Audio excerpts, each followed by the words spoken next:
Beste ekintza berri badaukagu hemen, Weekin TVn, gure Weekin arloan. Teknologia eta gizakia zen olako erlazioa duen. Hori da gure leitmotiva aurtengo edizioan. La relación entre la persona y la tecnología. Ese equilibrio en un escenario híbrido al que sobre todo hemos llegado seguramente de manera acelerada por motivo de la pandemia. Este es el leitmotiv que vamos a ir tratando, que ya estamos tratando en esta Weekin. Y en Weekin TV tenemos un nuevo protagonista. Queremos hablar de la hipercompetición en investigación y desarrollo, la innovación en el nuevo mundo fragmentado. Porque aunque no se hagan a la idea, no pueden hacerse realmente, valga la redundancia, no saben la hipercompetición que hay ahora mismo a nivel global. Contamos para poder charlar durante los próximos minutos con Xavier Ferrás, que es doctor en Economía y Empresa, además es MBA por ESADE, ingeniero superior de telecomunicaciones, y en la actualidad es profesor de Dirección de Operaciones, Innovación y Data Science en ESADE desde el 2002. Xavier Ferrás, buen día, buenos días. ¿Qué tal? Buen día, buenos días. Y Encantado de estar aquí con vosotros. hoy, en primer lugar, muchísimas gracias por responder a la llamada de la Weekin TV, de Weekin, para poder aprender más contigo. Muchísimas gracias. A vuestra disposición. Muchísimas gracias a vosotros. Comentaba que tenemos una hipercompetición en investigación y desarrollo. De hecho, le he leído en alguna entrevista, la pandemia ha generado una hipercompetición por la supremacía tecnológica global. La pregunta es, ¿la ha generado o la ha acelerado? Pues yo diría que la ha acelerado. Era algo incipiente. En los últimos años hemos asistido a la emergencia de China como gran superpotencia. China pues probablemente será el país con mayor presupuesto de I+D del planeta, que hará la mitad de la I+D mundial, probablemente que será pues el líder en ciencia, tecnología e industria. Y ha salido muy rápido, ha sido una disrupción, ha sido un ataque en torpedo que llamamos en innovación, que se ha acelerado especialmente tras la pandemia, ¿no? ¿Por qué hablamos de hipercompetición?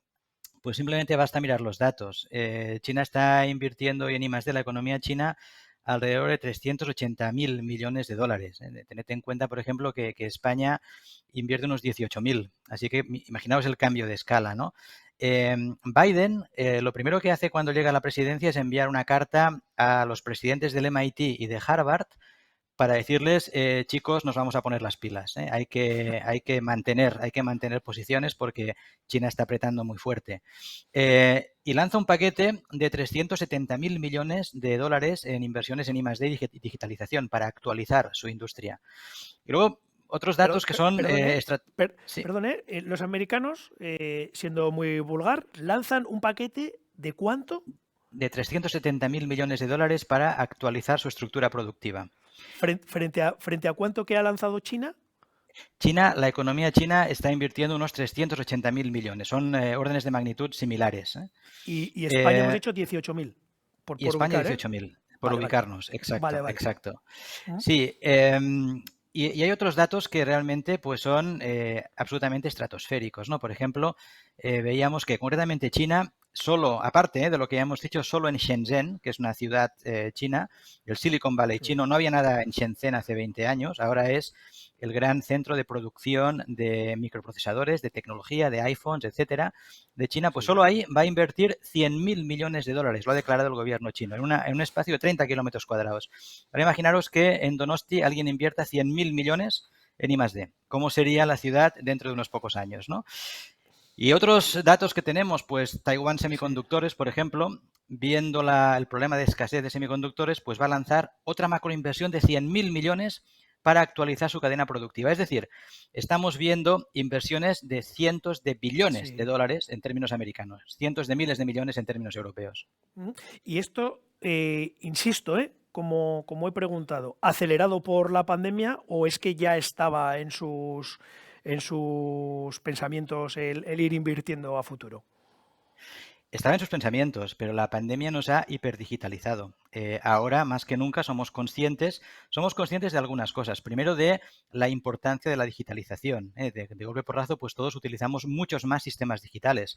Y esto ha tirado de las cadenas de valor y ha creado problemas, como por ejemplo la crisis de los semiconductores. Por tanto, nos damos cuenta de lo importante que es controlar los dominios tecnológicos, la digitalización, las tecnologías.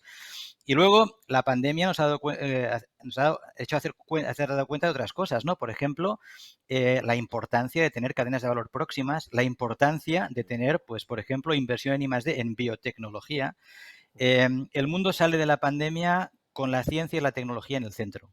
Ya estaba especialmente en sus voluntades de competir, tanto de China como de Estados Unidos. Pero el mundo tiene ahora una gran conciencia tecnológica, la importancia de la ciencia y la tecnología. Ujú. En esta hipercompetición, ya los estaba mencionando, los competidores, China y Estados Unidos. ¿Son esos dos o metemos a alguien más en la competición? Europa tiene que buscar su lugar en el mundo. Europa ha lanzado el programa Next Generation, que es también pues una macroinversión. Hablamos también, pues en este caso, de 700.000 millones de dólares para un periodo de tiempo hasta el 2023, creo que es, eh, que nunca se había hecho a este nivel, ¿no? Y a Europa le tiemblan las piernas. En este momento, la Comisión Europea y los países líderes están pues muy preocupados por su soberanía tecnológica.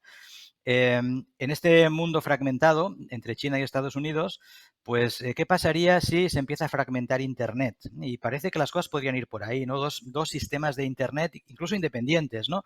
El chino y países de su órbita y el norteamericano, ¿no? Dos economías digitales, dos clouds, sistemas de información, conectados, pero desconectados entre ellos, como cuando la Unión Soviética. ¿Y qué pasaría si además, por ejemplo, la ciencia se cerrara? Que una investigación en nuevos materiales en MIT no lo pudiera ver China y igual tampoco Europa, pues, y viceversa, que lo que hacen en China no se pueda ver en el resto del mundo. Pues claro, Europa se queda en una posición muy, muy débil.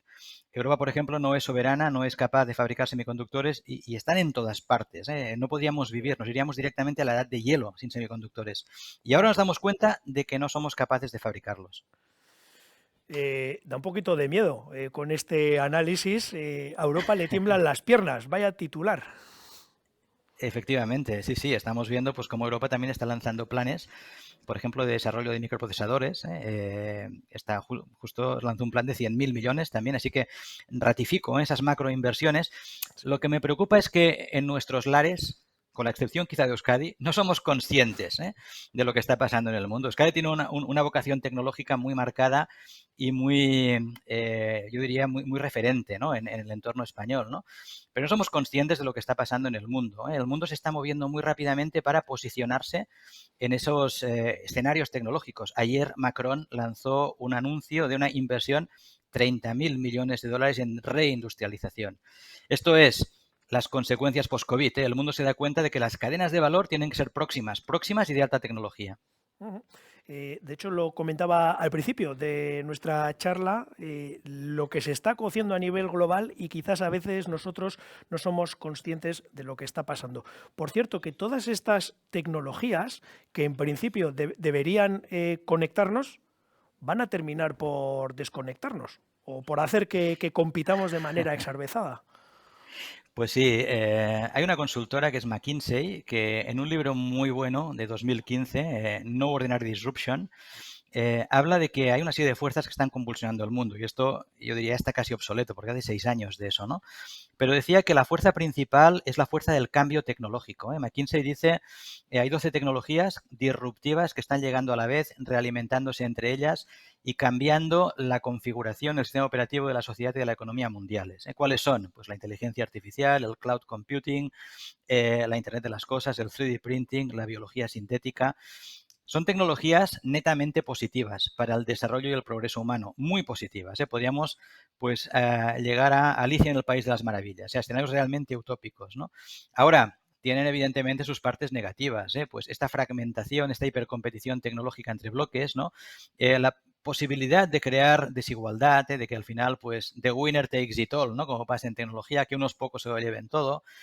la extensión de las fake news, por ejemplo, pues hoy sabemos que cualquier vídeo que corra por Internet debe ser cuestionado. Podría ser un bot digital de un político diciendo algo que ese político nunca ha dicho. Por tanto, sí. Pero esto lo sabemos desde el Paleolítico. Un hacha puede ser pues un instrumento de defensa o puede ser un arma mortal. Depende del uso que le demos. Ujú, ujú. Por cierto, una pregunta más genérica. Se está generando riqueza, pero no se distribuye de manera deseable. Análisis que usted también ha hecho, o que tú has hecho. Efectivamente, efectivamente. Con el viejo modelo de globalización, al final lo que lo que os venía a decir es, oye, mira, si todo se va hacia Asia será porque eso es bueno. Y eso tiene unos principios ideológicos, si quieres, además fundamentados matemáticamente, ¿no? Durante mucho tiempo la economía, pues en el fondo fue una rama de las matemáticas, ¿no? O de la física incluso, ¿no? Se pensaba que las leyes eran inmutables y que si el mercado decidía, pues que todo el sistema alimentario de Euskadi estuviera no lo sé, en Vietnam, pues perfecto, porque nos iban a suministrar más barato y todos íbamos a ganar, ¿no? Claro, el problema es qué pasa si cierran las fronteras, ¿no? Entonces, de golpe por razón nos hemos dado cuenta de que ese modelo de globalización no acaba de funcionar. Lo que sí es cierto es que la globalización y el cambio tecnológico están creando riqueza a nivel agregado, mucha riqueza. Hay datos, por ejemplo, de un economista de Stanford, Brian Arthur, que dice que en Estados Unidos, si miráramos todos los ingresos de todos los hogares, nos iríamos a unos 8 billones de dólares en términos norteamericanos, ¿no?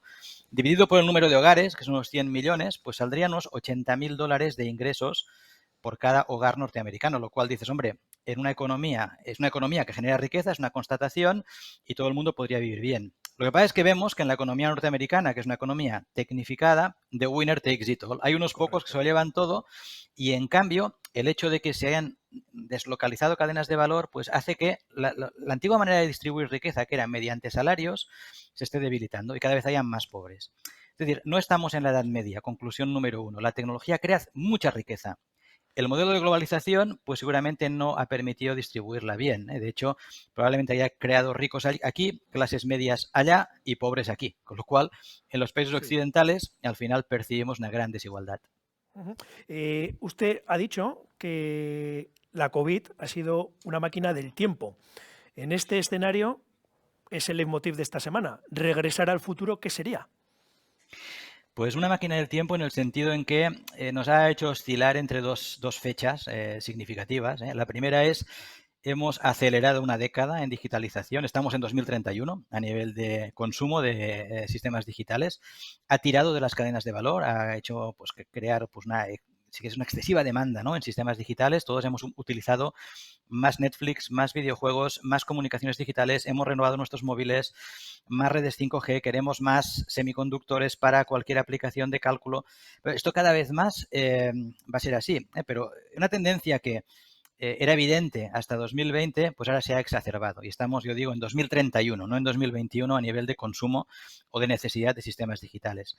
Y a nivel geopolítico, estamos en 1945. Hemos vuelto a una guerra fría, la Segunda Guerra Fría. Esto es la Segunda Guerra Fría entre dos bloques que van a competir pues, en campos de batalla tecnológicos. Estamos viendo, por ejemplo, ahora en Taiwán lo que está pasando en una isla que domina el 60% de la producción de chips electrónicos del mundo y que China considera que es suya y que Estados Unidos dice no, no, ni hablar, y ellos quieren continuar estando, digamos, fuera, ¿no? Del sistema tecnocrático, una autocracia automatizada China, quieren seguir siendo independientes, ¿no?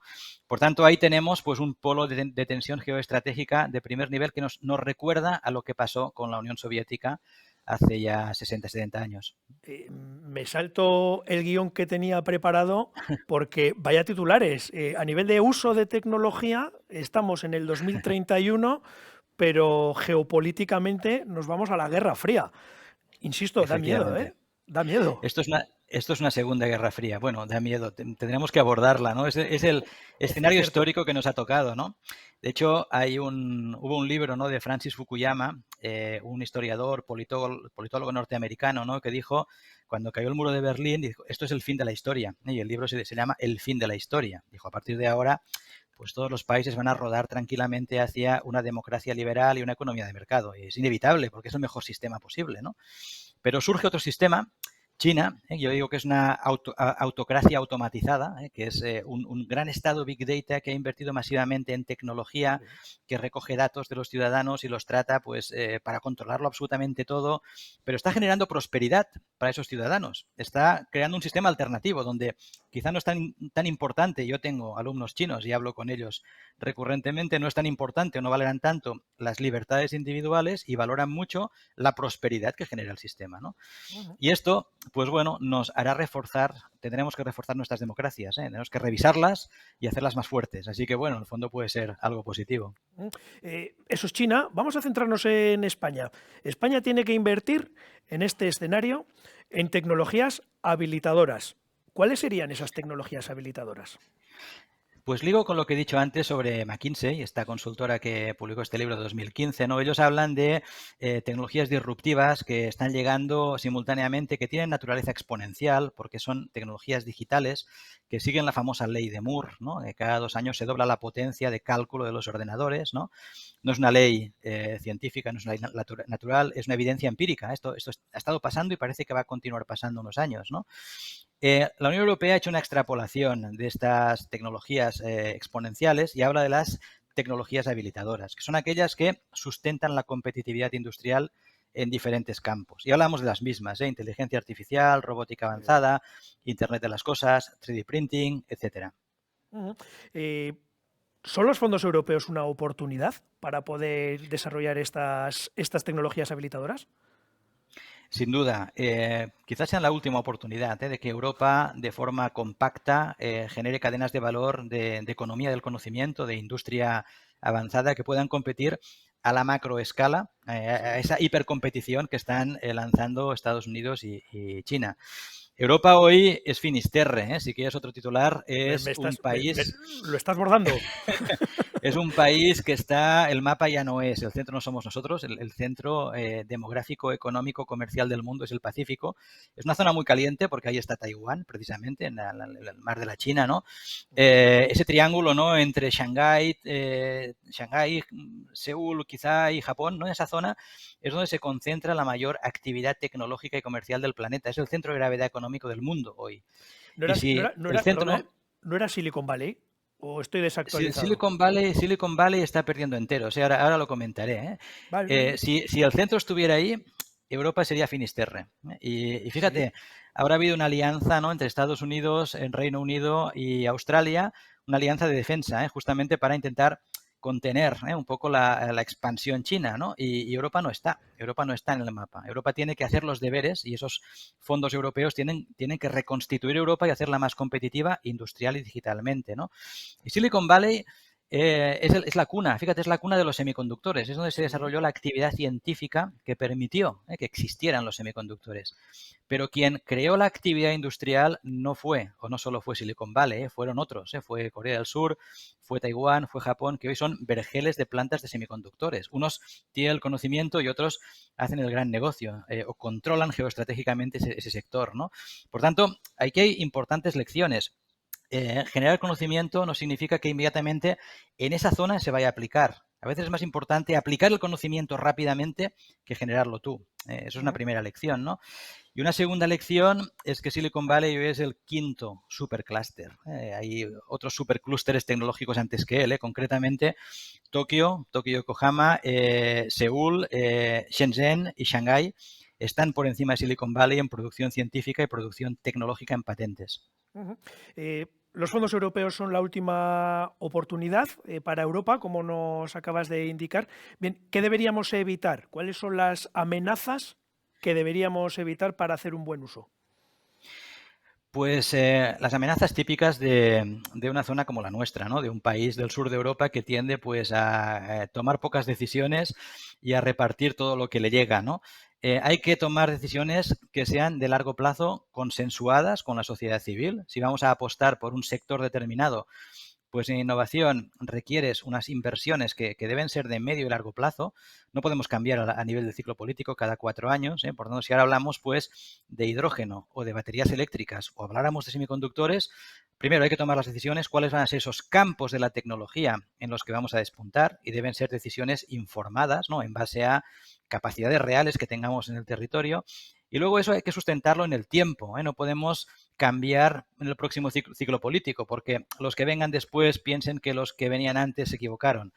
Hay que estabilizar esas Sí. políticas y hay que hacerlas muy ágiles y muy flexibles, muy rápidas. Si nos orientamos al control del proceso, es decir, a analizar cada paso en la cadena de valor de esos fondos, dónde llegan, quién los consume, tal, y no vamos al output realmente que se ha conseguido, tendremos un problema, porque hay que tener resultados muy rápidos o se nos escapará el tren. Hay que tener si no estoy entendiendo mal, una serie de decisiones troncales que no se tocan y quitar burocratización, por ejemplo. Y agilidad, exacto, agilidad en la concesión de esas ayudas y en la evaluación y en la acreditación de estas ayudas. Normalmente tenemos administraciones extremadamente burocráticas con legislaciones muy inflexibles que muchas veces pues, han impedido que ayudas que hayan llegado se hayan ejecutado con éxito. Porque la geometría de las mismas es muy complicada, tienen que participar muchos actores, porque quien concede estas ayudas pues tiene unos tiempos pues de redacción, de publicación, de análisis que son demasiado largos y porque al final todo esto te encorseta y hace Sí. perder de vista tu estrategia como empresa. Ujú. Más o menos ya lo estás respondiendo, pero ¿ya se están tomando medidas para evitar esas amenazas? Pues yo creo que sí, que de un modo u otro todo el mundo es consciente de los fallos del pasado y en los centros de decisión se está intentando pues, agilizar todo lo que sea posible en cuanto a la administración de las ayudas y tomar decisiones claras en cuanto a la reindustrialización del país. Pero claro, somos un país muy fragmentado, con muchos niveles administrativos. Veremos si a todos los niveles va a haber esa fluidez y realmente vamos a ser capaces de eh, aprovechar esta gran oportunidad que se nos presenta. Ujú. Me has dado o nos has dado varios titulares durante esta charla, pero tengo aquí un titular tuyo buenísimo también, volviendo a a la hipercompetición global. ¿Qué futuro augura? Habla de que el mundo post-COVID será el parque jurásico. Agárrense que vienen curvas. Sí, porque lo que estamos viendo son todos, gigantes en general. Es como un parque de dinosaurios, ¿no? Estamos viendo la emergencia de gigaclústeres, lo he comentado antes, ¿no? Si miramos, Sí. pues Tokio y Yokohama, pues está registrando 150.000 patentes por año. Tened en cuenta, pues, que un área geográfica como Madrid o Barcelona registran 3.000. Así que las escalas son estratosféricas, están emergiendo gigaclústeres. Y la nueva globalización yo creo que va a ir de esto, de atraer más actividad productiva cercana a los centros de investigación y a los centros de desarrollo. Es decir, vamos a ver concentraciones, altas concentraciones de actividad productiva porque la innovación es un fenómeno de proximidad. Si antes las cadenas de valor se estiraban, pues yo creo que ahora se van a hiperconcentrar cerca de los mercados finales o cerca de los países, digamos, donde hay I+D en forma de gigaclústeres. Esto ya está pasando. Pero además vamos a ver gigafactorías. Estamos viendo, por ejemplo, cómo son las factorías de chips, que ahora están pues también en el orden del día. En Europa se habla de que Intel o TSMC quieren instalar fábricas de chips o, si quieres, fábricas de vehículos eléctricos de Tesla o de baterías eléctricas de Tesla, etcétera. No hablamos de pequeñas factorías, hablamos de gigafactorías. Sí, sí. ¿Por qué?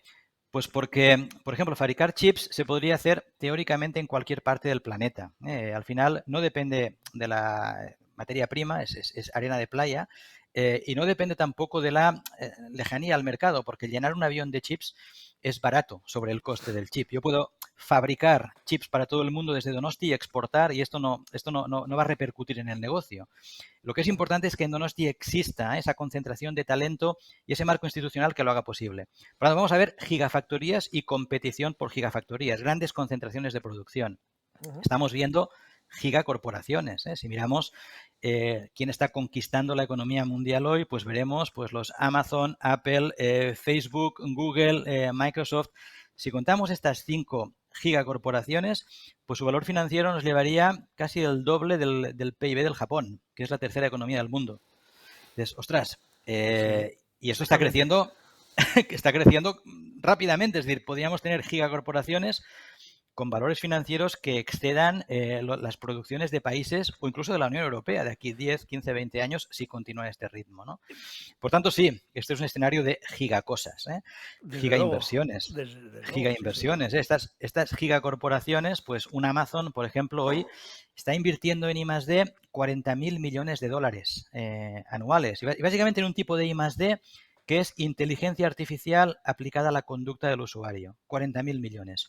Como he dicho antes, toda la economía española, todas nuestras empresas, nuestros centros de investigación, universidades, etcétera, invierten unos 18.000 18.000. millones. Sí, sí, Por increíble, tanto, increíble. imaginaros el gigamundo donde Ah, estamos inmersos.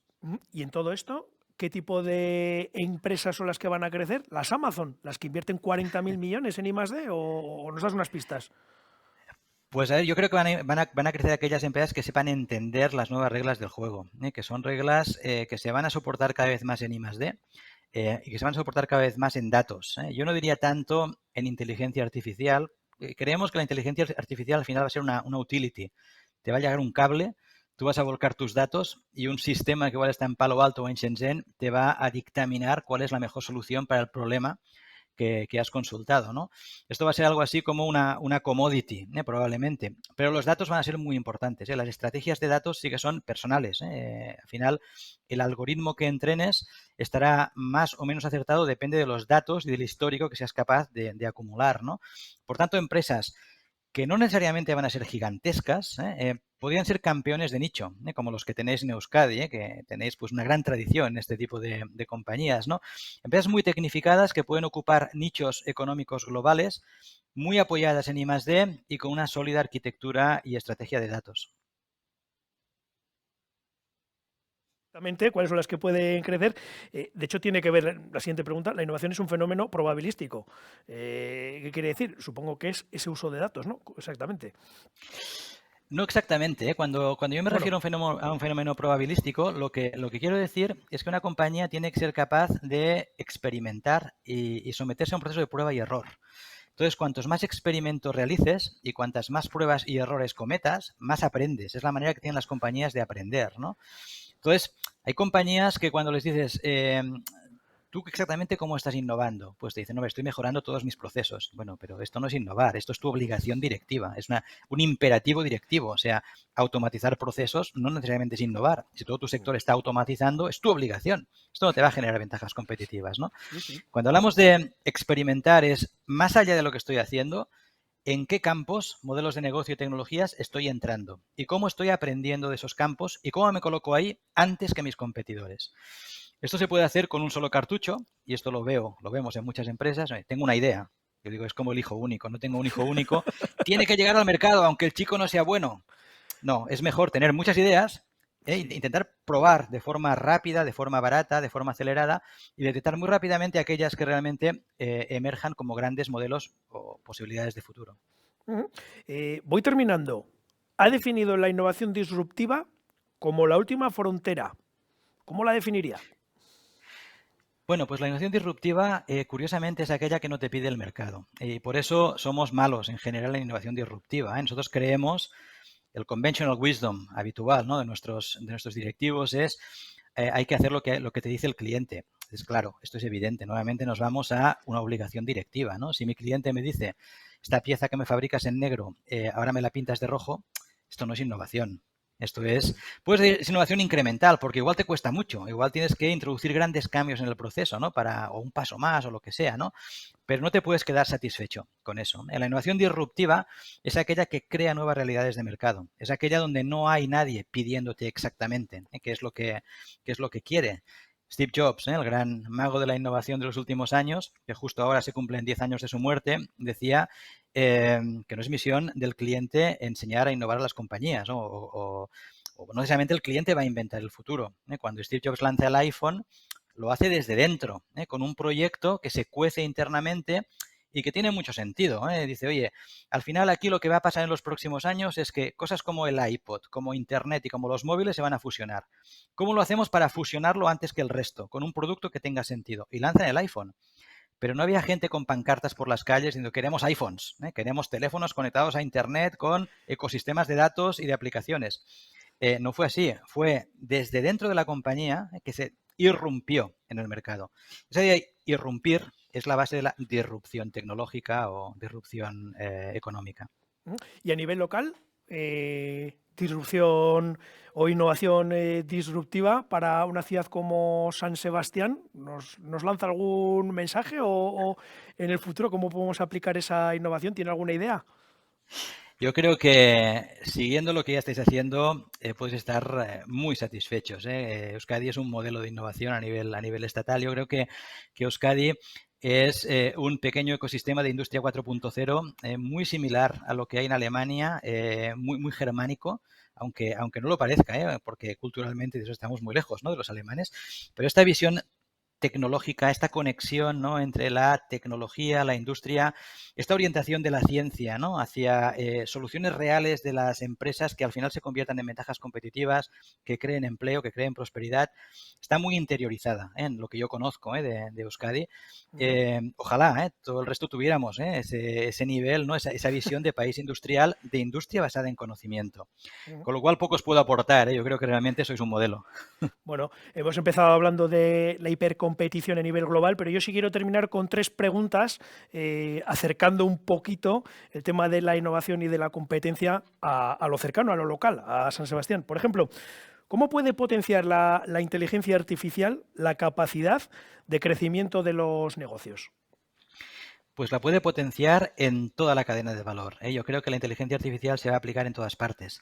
Se va a aplicar en recursos humanos, ¿no? Yo siempre explico la anécdota que os gustará, ¿no? De Despide a Fernando, ¿no? De que igual que ahora, pues seguimos una lógica de entramos en un coche y una voz misteriosa nos dice 100 metros recto y luego a la derecha es Google Maps, ¿no? Y le creemos y le hacemos caso porque el sistema ha analizado cuál es el mejor camino, ¿no? Pues de aquí a un tiempo, pues llegaremos a una compañía, ¿no? Y alguien nos dirá una voz misteriosa, despide a Fernando, ¿no? Porque habrá analizado la performance de Fernando y habrá llegado a esa conclusión, ¿no? Vale, es una pequeña broma, pero es cierto que hay aplicaciones claras en recursos humanos, por ejemplo, en detección de talento, en elaboración de perfiles. Hay aplicaciones evidentes en manufactura, en todo lo que es pues anticipación de averías en planta. Hay aplicaciones clarísimas en marketing, en detectar cuáles son las tendencias de consumo, aplicaciones en ventas, incluso con bots digitales cada vez más, ¿no? Sistemas, algoritmos humanizados que pueden hablar contigo, pueden llevar una conversación y pueden entender, pueden detectar si vas a comprar, estás predispuesto a comprar o no. Al final, un sistema de inteligencia artificial no es más que un gran sistema de predicción en base a datos, en base a datos que tienen seguramente patrones que son invisibles al ojo humano, pero que la máquina puede detectar y puede, por tanto, en cierto modo, predecir qué va a pasar en el futuro si el sistema se comporta como en el pasado. Ujú. Otra pregunta que tengo. A nivel industrial, servicios avanzados, veo un nicho y una oportunidad para el tejido económico. Le podría preguntar por el español, pero más en particular en el vasco y en San Sebastián, que es donde estamos. Sin duda, en todas partes van a haber nichos. Yo diría que nada va a quedar excluido de la inteligencia artificial. A nivel industrial, pues aplicaciones industriales para una economía como la de Euskadi, como he dicho antes, en manufactura está clarísima. En gestión de la cadena de suministro, la inteligencia artificial va a tener mucho que decir para optimizar todos los procesos logísticos. En todo lo que es incorporación de sistemas de inteligencia artificial a las máquinas, a la máquina herramienta, por ejemplo, pues también que aprenda su propia experiencia, que se autocorrija cuando tiene errores. Son, yo diría, infinitas las aplicaciones que vamos a ver en los próximos años. McKinsey nuevamente dice que se van a abrir 13 trillones, sean billones europeos de dólares, en nuevas aplicaciones de inteligencia artificial en todos los puntos de las cadenas de valor. Y la última, y ya le voy agradeciendo que haya estado con nosotros, que hayas estado con nosotros. eh, Vamos a hablar de recuperación. ¿Puede la inteligencia artificial jugar un papel esencial como se está apuntando en este escenario de recuperación? Totalmente, totalmente. Pensemos nuevamente qué es la inteligencia artificial y en el fondo no es más que un conjunto de sistemas de información que responden a lo que se llama la paradoja de Polanyi. Es muy interesante. Un filósofo húngaro, un tal Polanyi, pues dijo, oye, hay cosas que hacemos y que no podemos explicar. Por ejemplo, encontramos a un amigo por la calle y le reconocemos, aunque hace 20 años que no le hemos visto. ¿Y cómo lo reconocemos? Pues no lo sabemos. No podemos explicarle a otro amigo, oye, si ves a un tipo que tenga esta estatura, que sea calvo, es mi amigo, porque ese amigo igual ha cambiado. Solo lo puedes reconocer tú porque lo has visto antes. Bueno, pues esta magia es lo que hacen los sistemas de inteligencia artificial. Hacen cosas que no pueden explicar. Las hacen porque conocen cómo funcionan los sistemas, porque han aprendido base de datos. Entonces, ¿esto qué aplicaciones tiene? En todas partes, como he dicho antes. Y en la recuperación económica, pues va a tener un gran peso. Y nuevamente, pensemos que a nivel de políticas públicas, por volver al principio, si quieres, China está poniendo pues un presupuesto de 100.000 millones de dólares en su plan de inteligencia artificial, básicamente para digitalizarlo todo, obtener datos de todas partes y optimizar todos los procesos ciudadanos, administrativos, hospitalarios, industriales, a todos los niveles de la sociedad, ¿no? Por tanto, esto va a pasar y seguro que la inteligencia artificial llegará a nuestras vidas. Bueno, ya está, Alexa es inteligencia artificial, Google Maps es inteligencia artificial y no nos vamos a dar cuenta, pero cada vez más vamos a tener en nuestras manos y en nuestro entorno más sistemas que aprenden de sí mismo y hacen nuestra vida más fácil. Xavi Ferras, profesor de Dirección de Operaciones, Innovación y Data Science en ESADE. Ha sido un verdadero placer, más allá de los titulares que nos has dado, pero de verdad que ha sido un placer aprender y charlar y ahora reflexionar contigo también, que es otro de los objetivos de esta Weekend. Muchísimas gracias. El placer es mío. Muchísimas gracias a vosotros. Pues aquí dejamos a Xavi Ferras, berarekin hiperkompetitibitatea ere bai landu dugu, eta ikusi dugu mundu mailan zehazki zer egiten ari dira beste herrialdeetan eta zer egin genezake guk ere bai estatu mailan eta bai Donostian ere bai. Beste ekimen bat hemen Weekin TV ospatu deguna, baina gauzak ez dira hemen bukatzen. Jarraituko dugu beste ekimen desberdinekin hemen Weekin. Beste bat arte.